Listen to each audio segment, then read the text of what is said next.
Have you ever had a moment where a brilliant idea just popped into your head? That aha moment when everything just clicks? Well, you might have your superconscious mind to thank for that. Let's dive into what the superconscious mind is. It's not your everyday thinking cap.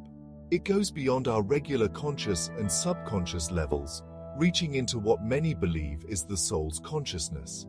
It's in this realm that the seeds of creativity germinate, sprouting ideas that are not bound by past experiences or future anxieties. Imagine this.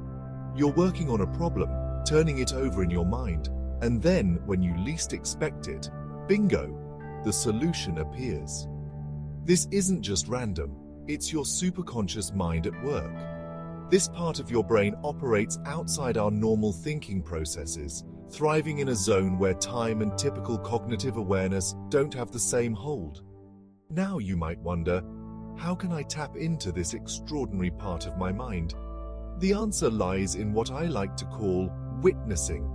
This means observing your thoughts and emotions without attachment, letting them pass like clouds in the sky.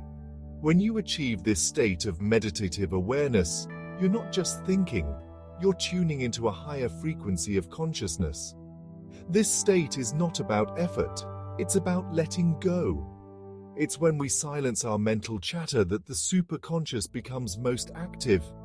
In this silence, creativity flows freely, allowing those eureka moments to surface.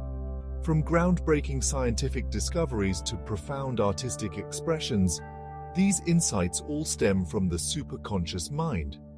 So next time you're seeking inspiration or facing a tough challenge, remember to pause.